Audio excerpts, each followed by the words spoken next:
कोकण, जहाँ हर रास्ता किसी कहानी की ओर ले जाता है, जहाँ समुद्र की लहरें दिल को छू जाती हैं, जहाँ पहाड़ और हरियाली एक साथ सांस लेते हैं। आज मैं आपको ले चल रहा हूँ कोकण के एक बेहद प्यारे गांव औजरखोल की ओर। सुबह की ठंडी हवा, हल्की धूप और मेरे सामने खुली सड़क।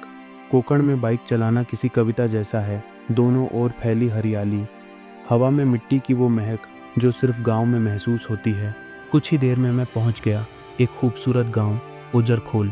यहाँ की शांति जैसे शहर की सारी थकान पल भर में मिटा देती है। गांव के घर मिट्टी और टाइल्स से बने हुए, पुराने पर अपनी कहानी में अनोखे। औजरखोल की पहचान में से एक ये नारियल के पेड़। हर कदम पर खड़े ये पेड़ जैसे यात्रियों का स्वागत करते हैं। धूप की हल्की किरणें जब इन पत्तों से होकर गुजरती हैं तो एक अलग ही जादू बनता है।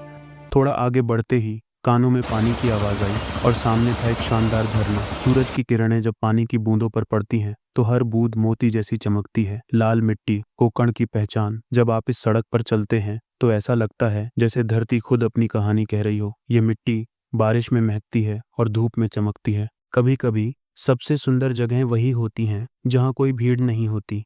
आगे का रास्ता दोनों ओर हरियाली से घिरा हुआ और सामने एक सुंदर सा पुल। पुल पार करते वक्त नीचे बहती नदी की आवाज़ जैसे कानों में कोई लोकगीत गूंज रहा हो। गांव की मिट्टी वाली सड़क पर चलते हुए ऐसा लगता है जैसे आप समय में पीछे चले गए हों। कोई शोर नहीं, बस सुकून। सड़क के किनारे एक प्यारी सी नदी हल्के बहाव में जैसे गा रही हो। पास में एक गुराखी अपनी गायों के साथ। गांव की जिंदगी का असली चेहरा यही तो है। और फिर दिखा एक कमान, मंदिर का प्रवेश द्वार। मैं अपनी बाइक पार्क करता हूँ और अंदर बढ़ता हूँ। सामने था एक अद्भुत दृश्य, झरना और मंदिर एक साथ। ग्राम देवता मंदिर औजरखोल और उसके पास गिरता झरना, मानो प्रकृति और आस्था एक साथ झूम रही हो। कुछ पल यहाँ रुककर अपनी बाइक को इस कहानी का हिस्सा बना लिया। हर सफ़र एक याद छोड़ जाता है और औजरखोल की ये याद दिल में हमेशा के लिए बस गई।